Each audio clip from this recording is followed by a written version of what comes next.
This last May of 2021 was the 11-year anniversary of my podcast.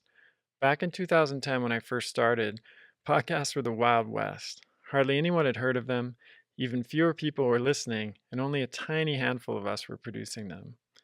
I've had a blast doing nearly 300 episodes of the show over that 11-year period, and lately I've been thinking a lot about what I'd like to do with the show over the next 10 years. I'm even more excited about podcasting today than I was when I started, and I'd love to ask for your input on how I can improve the show and make it even better and more relevant to your interests. To that end, I've created a brief survey, which should take only about 3 to 5 minutes to complete.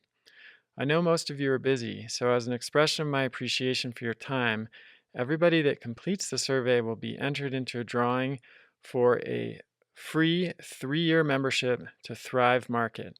I'm sure most of you have heard of Thrive Market. You can think of Costco meets Whole Foods online. You can buy some of the best organic, natural food and personal care products online at huge discounts compared to what you'd pay at something like Whole Foods. I use it every week, and it's really a game changer for those of us that are interested in healthy living. So again, you get if you complete the survey, you'll get entered into a drawing for a free 3-year membership to Thrive Market. So that's a $180 value. And if you'd like to complete the survey anonymously, that's fine too. Just don't include your email address at the bottom of the form. You can find the survey at kresser.co/podcast survey. Podcast survey is one word there. So that's kresser.co/podcast survey. Oh, and one last thing. You might notice some changes or additions to the show over the next few months. This is just part of my process of research and experimentation to see what works best. Thanks in advance for participating and for being part of the Revolution Health radio community. I'm so grateful for your help. Hey everyone, Chris Kresser here. Welcome to another episode of Revolution Health Radio. This week, I'm going to do another solo episode. I did one last week, which I hope you heard, on glyphosate, and we got some good feedback on that. And the topic for this week also lends itself well to that solo format, so I'm going to do it again. In that last episode, we talked about why glyphosate-based herbicides like Roundup are one of the most dangerous toxins that we're exposed to, and what the most recent scientific research tells us about glyphosate's effects on human health.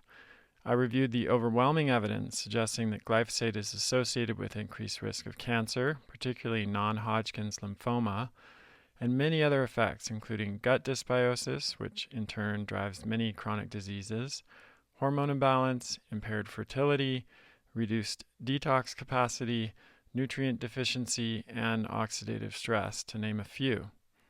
I shared some steps you can take to reduce exposure to glyphosate-based herbicides, like eating organic food as much as possible. But we also talked about the fact that it's virtually impossible to entirely avoid glyphosate exposure in the modern world. And because of the significant potential for harm, it's important to take steps to mitigate the exposure we can't avoid. This includes things like eating a nutrient-dense, anti-inflammatory diet, exercising regularly, getting enough sleep, reducing our exposure to other toxins, etc. But I think it also includes consuming additional nutrients that can upregulate our body's own internal detoxification system, especially by activating NRF2 and improving glutathione status. In this episode, we're going to talk about one of the most potent compounds for doing this that's currently known to science, sulforaphane.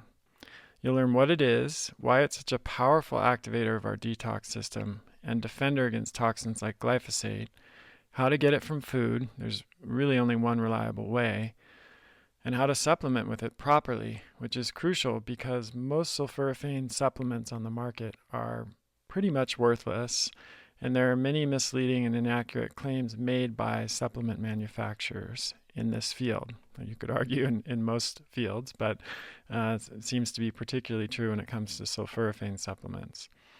You'll also learn about the many other benefits of sulforaphane, including how it protects the brain and restores cognitive function, reduces inflammation, slows the aging process, improves cardiovascular health, and even improves function in kids with autism spectrum disorder. I have to admit, before I did a deep dive on sulforaphane, I was somewhat skeptical of the claims I'd heard. People made it sound like some kind of miracle cure. But the more I've researched this molecule, the more impressed I am by its potential to both prevent and reverse disease and to dramatically improve our health and well-being. It's still not a miracle cure, of course, but it is one of the most promising therapeutic nutrients that I've come across in 15 years of doing this work. It's my hope that after listening to this episode, you'll be empowered with a potent new strategy for protecting yourself and your family, not only from the potential harms of glyphosate, but from other toxins, and just from the harmful impacts of this crazy modern world that we're living in. Okay, last thing before we begin. As with the last episode, this one is a bit dense with a lot of science. I've done my best to make it accessible and easy to understand, but as always, I haven't dumbed it down. I think it's important for you to grasp the mechanisms so you know why sulforaphane is so powerful. And also, understanding these basics will help you to avoid wasting money on sulforaphane supplements that won't actually increase sulforaphane levels in your body. Ready? Let's dive in. Okay, let's start with some basics. We're going to get a few of these really complicated terms defined right up front so that you're not confused as you go through the episode. Sulforaphane is an isothiocyanate, which is a sulfur-containing organic compound. It's derived from glucoraphanin, a glucosinolate found in cruciferous vegetables such as broccoli, cabbage, cauliflower, Brussels sprouts, and kale. Sulforaphane is produced when glucoraphanin sulforaphane, which is also known as sulforaphane glucosinolate, comes into contact with the enzyme myrosinase. Cutting or chewing broccoli, for example, can initiate the production of sulforaphane. In addition, myrosinase produced by our gut bacteria can also convert glucoraphanin to sulforaphane, although the efficiency of this conversion varies a lot from person to person and depends on the health of their gut flora. For example, one study found that the ability of the gut flora to convert glucoraphanin, that's found in broccoli, to sulforaphane varies between as low as 1% to as high as 40%. That's a huge range, and unfortunately there's no way outside of a research setting to test yourself to see where you are on that spectrum. Neither clinicians nor consumers have any way of knowing if an individual's gut flora is capable of converting glucoraphanin, the precursor form that you find in cruciferous vegetables, to sulforaphane, which is the active compound that we're talking about here. This is absolutely critical to understand, because most supplements which claim to contain sulforaphane actually contain sulforaphane glucosinolate, which is the precursor form and requires the enzyme myrosinase to be converted to sulforaphane. If you take one of these supplements and you don't have gut flora that effectively converts the precursors into sulforaphane, then you're effectively just throwing money down the drain. And this, together with the fact that sulforaphane degrades soon after it's produced, is what makes sulforaphane supplements so difficult to make. And it's part of what leads to the many misleading claims out there about supplementing with sulforaphane. I'm going to come back to this in more detail later in the show. So let me just pause and do a quick review, because I know that was a lot of jargon. Sulforaphane is produced when glucoraphanins, which are precursor compounds found in cruciferous vegetables, come into contact with the enzyme myrosinase. Cutting, chewing, or sprouting broccoli can activate myrosinase and initiate the production of sulforaphane. And some people have myrosinase activity in their gut, which can have a similar effect. Most sulforaphane supplements contain sulforaphane precursors that need to be converted into the active form sulforaphane. But that conversion depends a lot on the gut flora, and it's unreliable because of the huge variation in myrosinase activity in the gut from person to person. Okay, so now let's talk about the health benefits of sulforaphane before coming back to how to get more of it into your diet or to supplement with it properly. Sulforaphane was discovered in 1992 at Johns Hopkins, and since then there have been about 2,400 research papers published on it in the peer-reviewed scientific literature. So far, 39 distinct pro-health mechanisms for sulforaphane have been discovered. And as I'll explain shortly, many scientists in the field believe that it's a far more potent nutritional compound than others that you may have heard of and may already be taking or eating, like curcumin, resveratrol, and milk thistle, or silymarin. In this show, I'm going to focus on 6 primary benefits of sulforaphane, plus one what we might call bonus benefit that's especially relevant at this point in time.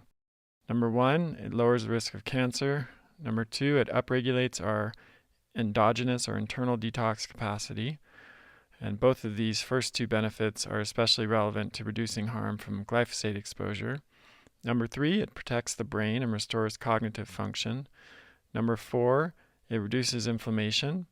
Number 5, it slows the aging process. And number 6, it improves cardiometabolic health. And then lastly, the bonus benefit, as I'm calling it, is that it might be useful in our ongoing fight against COVID-19. So let's start with cancer. Sulforaphane's been shown to act against cancer at many different levels, from the development to the progression of cancer. These effects include protection from DNA damage, to altering the expression and activity of proteins related to cell cycle regulation, apoptosis, and angiogenesis. It also enhances the deactivation and excretion of carcinogens like glyphosate, for example. There have been numerous studies investigating the effects of sulforaphane in broccoli sprouts on cancer treatment. For example, in one trial of almost 80 men with prostate cancer, taking 60 milligrams of sulforaphane slowed the doubling rate of PSA, or prostate-specific antigen, by a whopping 86% compared to placebo. Other studies looking at the effects of sulforaphane on cancers of the bladder, breast, and colon have found similar benefits. And many researchers now believe that sulforaphane is one of the most potent natural anti-cancer compounds that's ever been discovered. Number 2 is how sulforaphane improves detox capacity. Sulforaphane is one of the few natural compounds that works in all 3 phases of detoxification, which is a process that happens in every cell of the body. But while it works in all 3 phases, it's the most potent phase 2 detoxifier of any currently known natural compound. This is critical because for safe and efficient detoxification, a toxin should move through a relatively slow phase 1 reaction followed by a more rapid phase 2 reaction. During phase 1, toxins are oxidized, reduced, or hydrolyzed into new metabolites and can be more effectively removed by the body. During phase 2, these metabolites are conjugated into less toxic compounds. One of the biggest mistakes that can be made in a detox program is upregulating phase 1 without also upregulating phase 2. This can lead to a buildup of toxic metabolites from the phase 1 reaction, which can make the situation worse rather than better. Unfortunately, this isn't uncommon because many of the compounds that people typically consume for detox, like glutathione, folate, and niacin, stimulate phase 1 reactions but don't increase phase 2 reactions. And this is why sulforaphane is so helpful for detoxification. It balances the effects of other compounds that are typically used for detox by increasing phase 2 reactions and preventing the buildup of toxins and their metabolites. One of the primary ways that sulforaphane impacts detoxification is by activating NRF2. NRF2 is short for nuclear factor erythroid 2 related factor 2. I don't know who is involved in naming these compounds, but thankfully we have the acronym NRF2. It's a protein that regulates the expression of both antioxidant and detoxification-related genes, and it's been described by scientists as the master redox switch and the guardian of health span and gatekeeper of longevity. NRF2 controls the expression of over 200 genes involved in the antioxidant response, and research over the past 2 decades has shown it to be a key modulator of the cell's primary defense mechanisms. It's responsible for countering the effects of many harmful environmental toxins and carcinogens. NRF2 is also responsible for sulforaphane's activation of the phase 2 detoxification system. And unlike vitamin C, which has antioxidant effects that last for about 1 to 2 hours, sulforaphane's effects last for up to 72 hours. Okay, so number 3 is sulforaphane's ability to protect the brain and improve cognitive function. Sulforaphane has been shown to increase brain-derived neurotrophic factor, or BDNF, in mice. You've probably heard of BDNF by now. It supports the survival of existing neurons and encourages the formation of new neurons and synapses. And low levels of BDNF have been observed in many different conditions such as autism, Alzheimer's disease, Parkinson's disease, anxiety, and brain trauma. Low BDNF has also been linked to accelerated aging, poor neural development, neurotransmitter dysfunction, obesity, depression, and even schizophrenia. Things like intense exercise, sun exposure, and avoiding processed and refined foods have all been shown to increase BDNF, but sulforaphane can have a particularly potent effect here. Another way that sulforaphane protects the brain is by reducing brain inflammation, which is a big factor in neurodegenerative conditions. In particular, studies have shown that sulforaphane increases glutathione levels in specific regions of the brain, like the anterior cingulate cortex, hippocampus, and thalamus, that tend to be involved in neurodegenerative problems. These effects explain why sulforaphane has been shown to improve learning and memory, boost cognitive function following a TBI, traumatic brain injury, protect against Alzheimer's disease lesions in the brain, improve function in kids with autism spectrum disorders, and even reduce cognitive deficits seen in serious mental illnesses like schizophrenia. Number 4, sulforaphane reduces inflammation. This is important because, as I'm sure you know by now, inflammation is at the root of pretty much all modern chronic diseases. Sulforaphane protects against inflammation in 2 distinct ways. First, it inactivates nuclear factor kappa beta, or NFKB, which is a key inducer of inflammation. And second, as I mentioned a few minutes ago, sulforaphane is a potent activator of NRF2, and NRF2 contributes to the anti-inflammatory response by orchestrating the recruitment of inflammatory cells and regulating gene expression through the antioxidant response element. That's just a major antioxidant function that it has. So, as an example, in one study of mice, sulforaphane was shown to significantly reduce joint inflammation, and this is indeed one of the main clinical benefits that we see using sulforaphane in our practice. People with all kinds of inflammatory conditions and pain tend to experience a pretty big reduction in those inflammatory symptoms. So number 5 is that sulforaphane slows the aging process. 2 of the main mechanisms of aging are oxidative stress and the degradation of proteasome function. We've already talked quite a bit about how sulforaphane protects against oxidative stress. As I just mentioned, it activates NRF2, which in turn controls over 200 genes related to the antioxidant defense system. And this makes sulforaphane one of the most potent antioxidants that we know of. The proteasome is an intracellular system that's responsible for cleaning up oxidized proteins that can cause oxidative stress. And research has shown that proteasome function is typically compromised during aging. It's probably one of the mechanisms of aging. And that sulforaphane significantly enhances the function of the proteasome. Number 6, sulforaphane improves cardiometabolic health. It does this via several mechanisms, 2 of which we've already talked about, reducing inflammation and oxidative stress, but it also decreases insulin resistance, improves glucose tolerance, favorably affects lipid profiles, regulates cardiac muscle, improves endothelial function, and more. And specifically, several studies have shown that sulforaphane can reduce inflammation and cytokine production in people with metabolic disorders like obesity and type 2 diabetes. Sulforaphane has also been shown to improve dyslipidemia, decrease systolic blood pressure, lower plasma leptin, and decrease weight gain. So the last bonus benefit I want to talk about is related to COVID-19.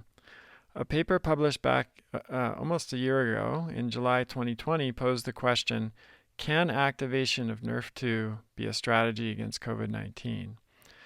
It pointed out that COVID-19 is characterized by an out-of-control inflammatory response, including a cytokine storm and a loss of T lymphocytes. The authors speculated that an anti-inflammatory strategy characterized by Nrf2 could restore redox and protein homeostasis, promote resolution of inflammation, and facilitate tissue repair. They pointed out that sulforaphane is already being studied for these effects against COVID-19 in clinical trials.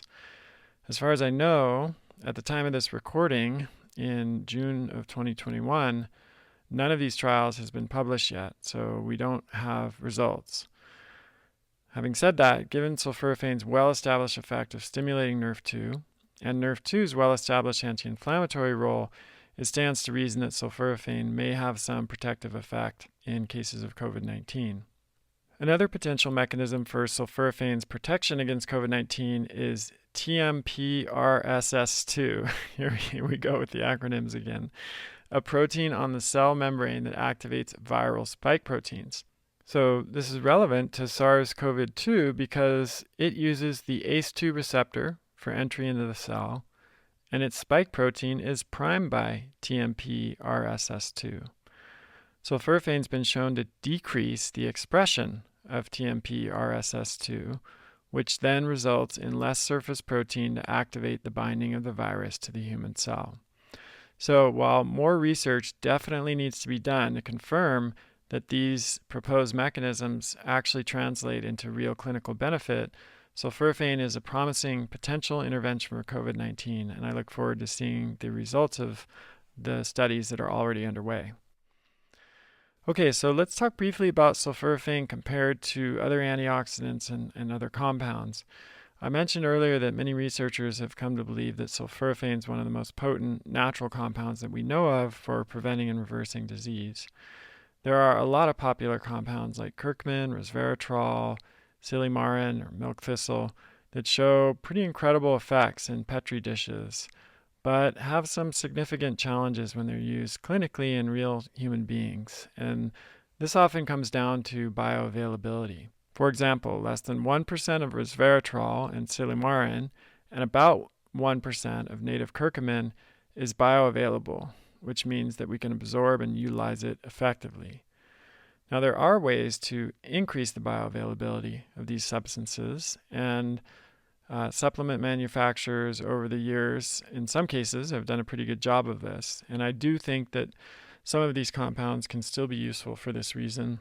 Particularly, I don't use resveratrol much, but we do use curcumin and silymarin quite often therapeutically in the clinic, so they definitely have a role to play. However, when you compare their bioavailability with sulforaphane, which is 80% bioavailable, it's not even in the same ballpark. If you put this another way, in its native form or stabilized form, sulforaphane is over 80 times more bioavailable than resveratrol, silymarin or milk thistle, and curcumin in their native forms. Now, this is a huge advantage of sulforaphane over other nutritional compounds that have at least some similar effects, like fighting inflammation and helping with detoxification. Okay, still with me? It's a lot of science, but again, I think understanding these mechanisms is the only way to really grok why sulforaphane has so much promise, and it's also necessary for understanding the best ways to get more sulforaphane in your body, which is what we're going to focus on now. There are two primary ways of increasing sulforaphane levels. One is consuming broccoli sprouts, and the other is taking supplements. What about just eating cruciferous vegetables like broccoli or cabbage? As you know, I'm a huge believer in getting nutrients from food whenever that's possible, and that's always my default recommendation. But in the case of sulforaphane, it's a little bit tricky. One problem with this is that crucifers contain significant amounts of epithiospecifier protein, or ESP, which inhibits the activity of myrosinase. If you recall, myrosinase is the enzyme required to convert the sulforaphane precursors in crucifers like broccoli to sulforaphane itself. This means that consuming cruciferous vegetables is not a reliable source, unfortunately, of sulforaphane. Another issue with relying on just eating crucifers is that cooking has been shown to destroy myrosinase. For example, one study showed that as little as 3 minutes of steaming will destroy myrosinase entirely. Another study showed that 5 minutes of microwaving results in about a 75% loss of glucosinolates, which are the sulforaphane precursors, whereas pressure cooking leads to about a 35% loss and boiling leads to a 55% loss. Finally, even storage of broccoli in the open air, as would occur during transport and in retail store environments or at a farmer's market, let's say, that leads to a 55% loss of glucosinolates after just 3 days after harvest, and storage in plastic bags results in a similar loss over a period of 7 days. So for all of these reasons, unfortunately, again, eating cruciferous vegetables like broccoli, cabbage, etc., whether they're cooked or raw, is not a good strategy for increasing sulforaphane in the body.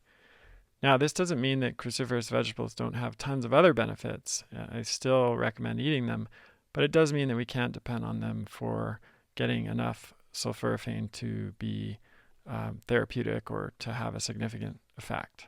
So that leaves sprouting and supplementation as the only other methods, and each has pros and cons. Let's talk about sprouting first.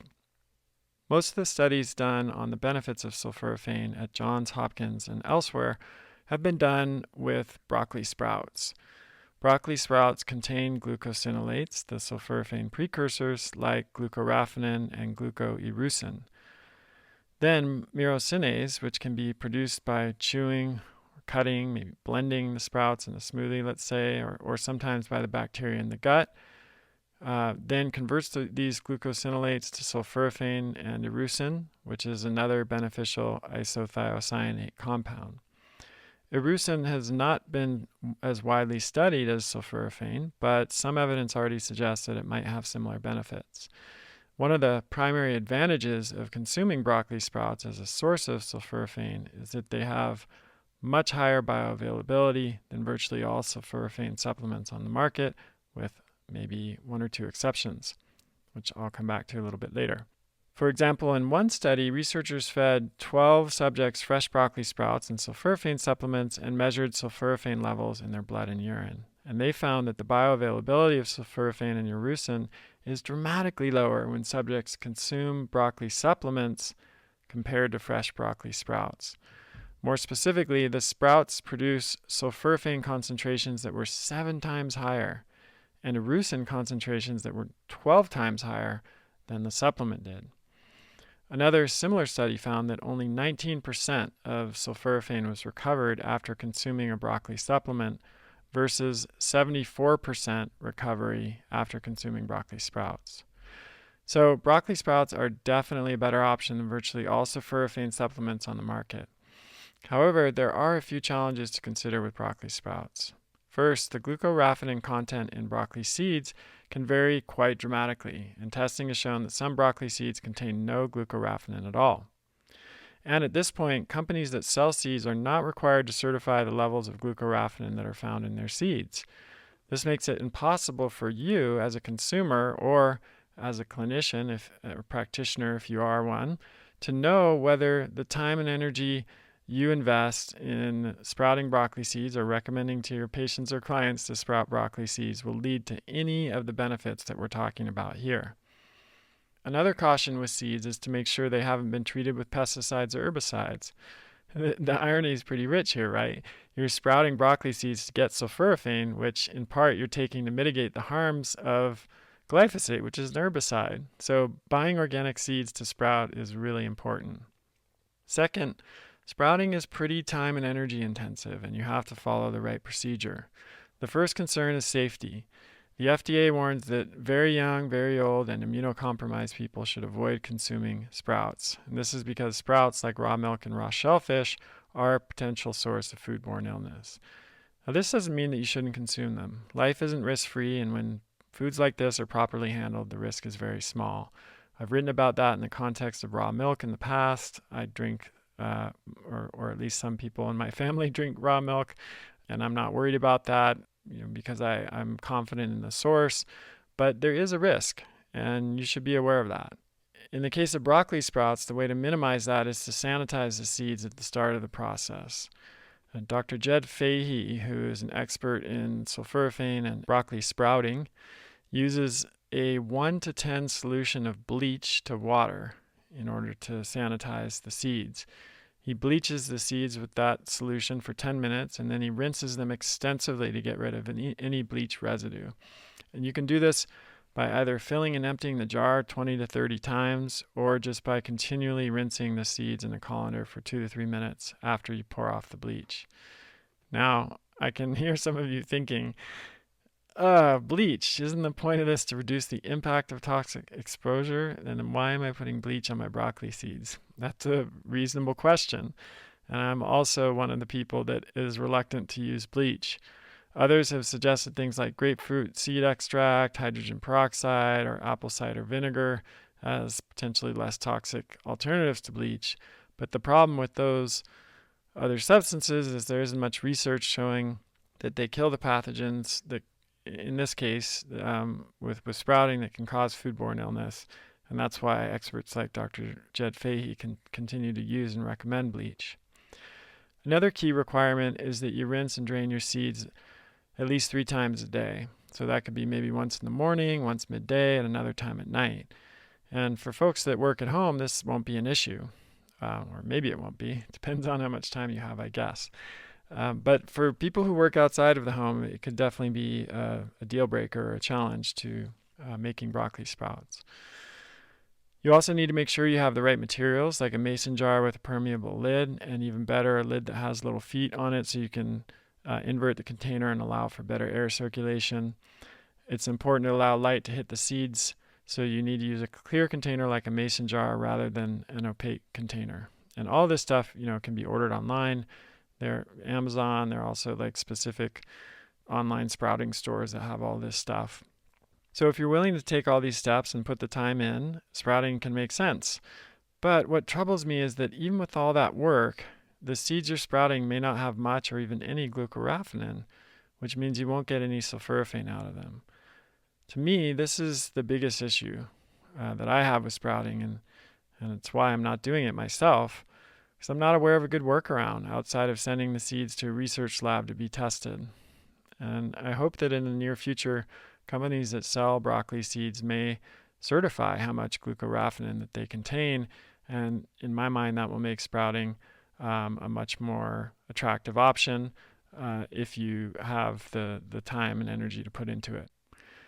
If you do choose this route, how much should you eat? Well, you could easily consume a couple ounces a day to get really good benefit, but that's going to involve a lot of sprouting. For reference, if you go out and buy like a clamshell container of sprouts at the grocery store, that's about 4 ounces. Eating 2 ounces of sprouts a day is quite a lot of sprouts. I mean, you can put them in salads or smoothies or just eat them straight. In some of the studies on sulforaphane, the researchers actually processed the sprouts into a beverage and asked people to drink the beverage because they felt that was more feasible than asking people to eat, 2 to 4 ounces of sprouts every day. So, there's no kind of right or wrong answer there. The answer might be as much as you can tolerate and as much as you're able to make in a sustainable way. All right, so before we move on to supplements, let me kind of break all of that down into a step-by-step tutorial on how to make broccoli sprouts. So step 1 would be set aside anywhere from 4 to 6 tablespoons of broccoli seeds. Go through and remove any foreign stuff you might see in there, like rocks or twigs, etc.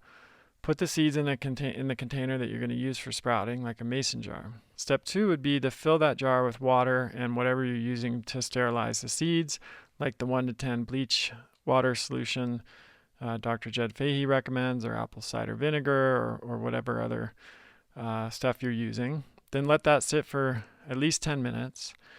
Then rinse, which I would say, especially if you're using bleach, you got to rinse really, really thoroughly. So change the water in the jar at least 20 times, or put the seeds in a colander and rinse that continually for at least 2 to 3 minutes. Step 3 would be to cover the seeds with at least an inch of fresh water above the seeds and soak for at least 8 hours. And then step 4 is kind of the more ongoing step. So you drain the water, then you add fresh water, and then rinse the seeds a couple of times. And you can do that 3 times a day. So maybe you do it right when you wake up. Maybe you do it again after lunch, and then you do it again before you go to bed. And after 3 to 5 days, your sprouts will be ready.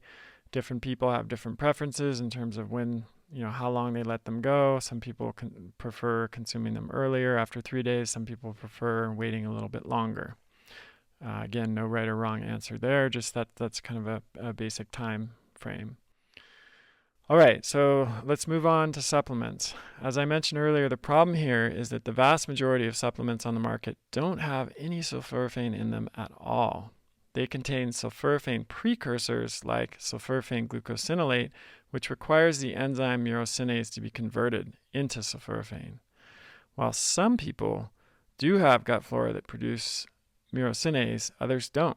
And even when they do, the conversion is really inefficient. As we talked about, it ranges from 1 to 40%, but the average is only 5 to 10%. And that's not enough to induce NRF2, which is the primary mechanism for sulforaphane's benefits. Now, some companies put myrosinase into the supplement capsule along with the sulforaphane precursors. And these products will say something like with myrosinase on the label. The idea is that by putting myrosinase in the capsule, it will convert the precursors into active sulforaphane. But this doesn't appear to work very well. 2 clinical trials that used a supplement with myrosinase in the capsule failed to show benefits, despite sulforaphane's well-established effects for the conditions that were being studied. It's not completely clear why this is the case, but one possibility is that myrosinase gets digested by the stomach acid and doesn't stick around long enough to convert the precursors into sulforaphane.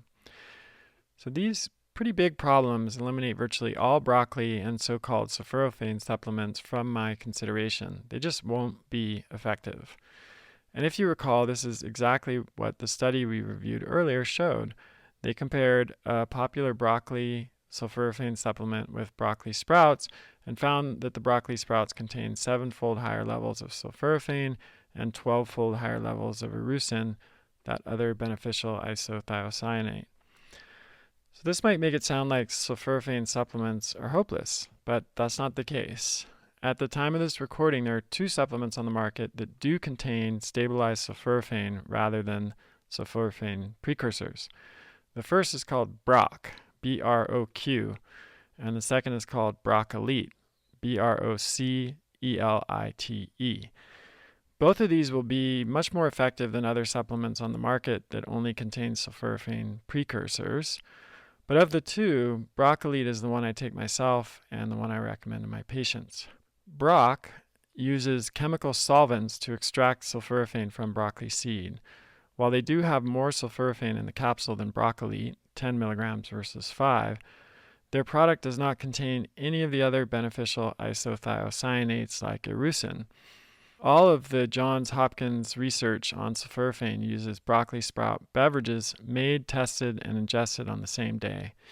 In those beverages, there are numerous isothiocyanates and not just sulforaphane.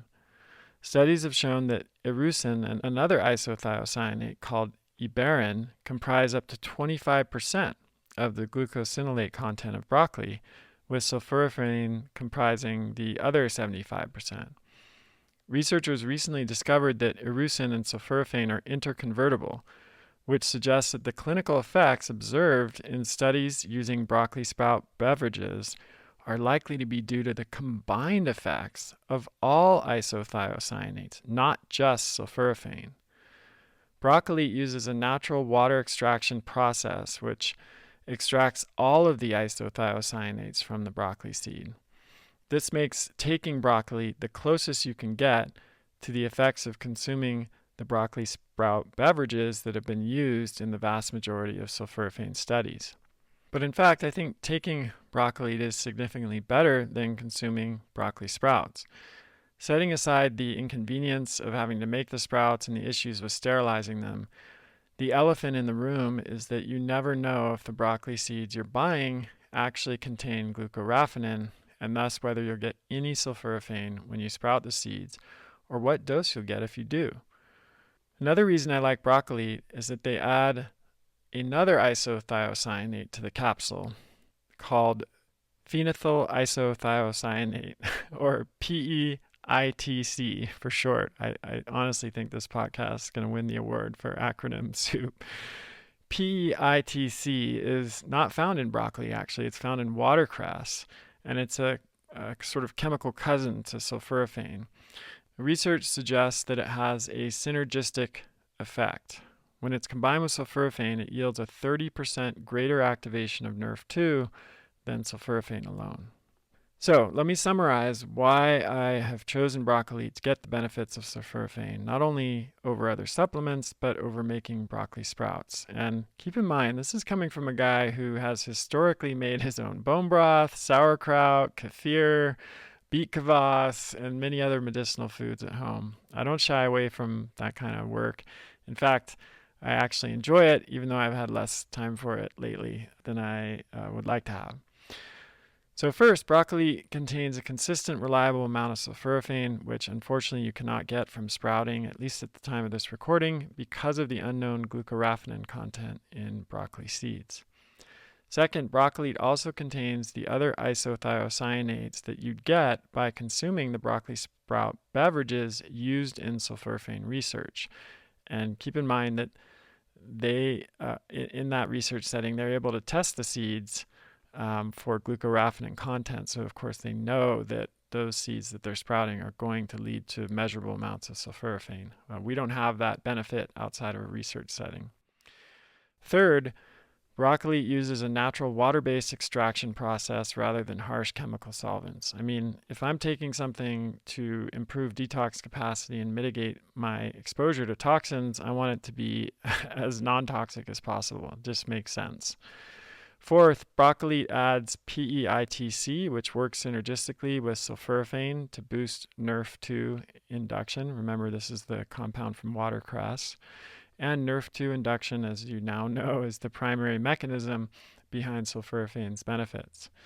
Fifth, it's frankly way easier and more convenient to get a therapeutic dose from taking broccoli than it is from making broccoli sprouts, even if you could be sure of the sulforaphane content of the sprouts, which we can't be. 2 capsules of broccoli contains 10 milligrams of sulforaphane, which is equivalent to drinking about 3 ounces of fresh juice made from broccoli sprouts harvested on the 3rd day every day. Consuming that much sprout juice would take an enormous amount of work, and at least for me at this point in my life, I just don't have that kind of time. And sixth, broccoli, it's a clean product. It doesn't have any fillers in it. It's 100% glyphosate residue free and non-GMO, and it's also gluten, soy, and dairy free. I've been in touch with the folks at Broccoli, and they've offered a special deal for you, my listeners, and blog readers. I'll come back to that in a moment, but first I want to give you some tips on how to take it and a few more details on what to expect. As I mentioned earlier, sulforaphane has a number of benefits. It promotes immune function, blocks inflammation, supports detoxification, especially the all-important phase 2, which is critical because most detox supplements like vitamin C and glutathione mostly support phase 1. It protects and restores brain function. Many people, myself included, notice a significant boost in mental clarity from taking broccoli. It protects against oxidative stress, which is a component of almost all chronic diseases and also of the aging process. It has antiviral and antibacterial effects, and it protects against glyphosate exposure by inducing Nerf2 and activating NQO1, which is a phase 2 enzyme essential in the metabolism of a number of toxins, oxidized nutrients, and other metabolites. So with this in mind, I find myself recommending sulforaphane in general and broccoli in particular most often to my patients that are concerned about the impact of glyphosate and other toxins on their health, who have an inflammatory or autoimmune condition like arthritis, IBS, Hashimoto's, fibromyalgia, overweight or obesity, high blood sugar, etc., insulin resistance, have any kind of chronic inflammation or pain. This could even be just like a local back injury or something, chronic kind of injury that flares up, tends to work really well in those conditions.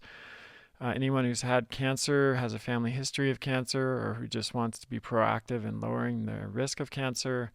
People with brain fog, memory problems, difficulty with word recall or other cognitive issues. People with any kind of depression, anxiety, and even more serious mental illnesses. We talked about sulforaphane's impact on even on schizophrenia. people with neurodegenerative conditions like dementia, Alzheimer's, Parkinson's, epilepsy, etc. And if you recall, this goes back to sulforaphane's ability to boost BDNF levels. And then finally, kids or adults with ADHD, autism spectrum disorders, or other behavioral disorders. There's some really interesting study about sulforaphane and autism in particular. So are there any contraindications with sulforaphane in broccoli? Not that I'm aware of at this point. I do have a few patients that are sensitive to sulfur-based compounds in general, like glutathione or MSM.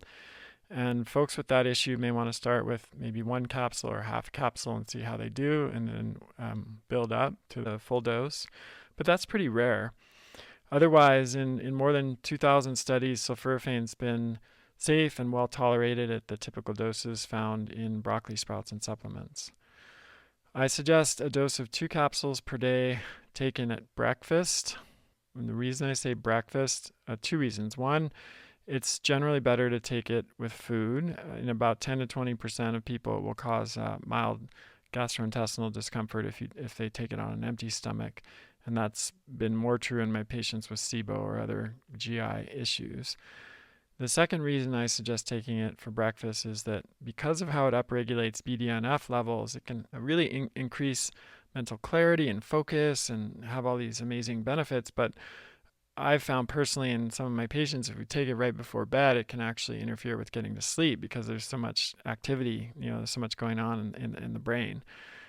So that can easily be avoided by just taking it at breakfast instead of at dinner, instead of before bed. Now, you can definitely get a benefit from taking a smaller dose, like 1 capsule a day. That's still like drinking 1.5 ounces of fresh broccoli sprout juice a day, which certainly will be helpful. So while 2 caps a day provides a more therapeutic dose, if money's tight or you can only tolerate 1 capsule a day, let's say you're sensitive to sulfur compounds, it's totally still worth it. Most people will notice the effects within 2 days to 2 weeks. Interestingly, the first effect that many people notice is vivid dreams, and I suspect that's due to the upregulation of BDNF, which improves brain function. The other main effect that people tend to notice right away is some reduction of chronic inflammation or pain, and that will also tend to improve over time as NRF2 becomes more active. Broccoli can be stored in a cool, dry place. Doesn't need to be refrigerated if you take it regularly. But if you are storing it for longer periods, you should put it in the fridge. Okay, so if you want to give broccoli a try, head over to kresser.co/broccolite. That's BROCELITE. And they're offering a 27% discount on your first order, which means you're saving about $37 on a 3-month supply and also getting free shipping. Also, in the next few weeks, I'm going to be doing a free webinar with some of the science team from Broccoli, so you can ask them any questions you might have about sulforaphane, detoxification, and how to get the most out of the supplement. Make sure you're on my email list at chriskresser.com to get notified about that. Whew, that was a monster episode. I have such a broad audience. Some of you are lay people with no science background, and others are scientists, researchers, and physicians. I did my best to find a balance between making this material accessible and not dumbing it down. Send us an email or a message on Instagram, Twitter, or Facebook to let me know how it went. This is, along with the glyphosate episode, these are the first 2 solo episodes I've done in a long time. And as I mentioned recently, you've heard about the survey. We're experimenting with some new formats, and I would definitely love to hear your feedback. All right, that's it for today. Again, if you want to try out Broccoli, go to kresser.co/broccolite, BROCELITE, and you can get 27% off your first order. And if you missed the glyphosate podcast, make sure to check that out. I think that sulforaphane is the most potent nutritional compound we have access to for mitigating the potential harms of glyphosate, along with other environmental toxins that we're increasingly exposed to. If you want to see the references for this show, as with any other show, check out the show notes on my website, and then keep sending your questions into chriskresser.com/podcast questions, and I'll talk to you next time. The COVID-19 pandemic wreaked havoc on our institutions, our society, and almost every aspect of our lives. Yet within each crisis is a silver lining, an opportunity to reinvent ourselves, to discover a new path, and to take a leap of faith into the life we want to live.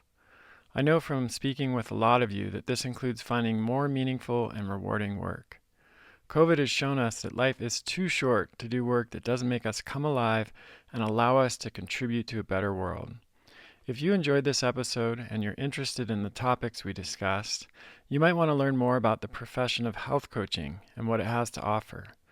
We've put together a resource page that explains what a health coach is. Hint, it's probably not what you think. How training as a health coach can change your life as well as your future clients' lives, and an ebook about what a career as a health coach might look like. You can find it all for free at kresser.co/discover. That's kresser.co/discover. Just a quick reminder to head over to kresser.co/podcast survey to help us make the show even better. It takes only about 3 to 5 minutes to complete, and you'll be entered into a drawing to receive a free 3-year membership to Thrive Market. I'm so grateful for your help. That's kresser.co/podcast survey. That's the end of this episode of Revolution Health Radio. If you appreciate the show and want to help me create a healthier and happier world, please head over to iTunes and leave us a review. They really do make a difference. If you'd like to ask a question for me to answer on a future episode, you can do that at chriskresser.com/podcast question. You can also leave a suggestion for someone you'd like me to interview there. If you're on social media, you can follow me at twitter.com/chriskresser or facebook.com/chriskresserlac. I post a lot of articles and research that I do throughout the week there that never makes it to the blog or podcast, so it's a great way to stay abreast of the latest developments. Thanks so much for listening. Talk to you next time.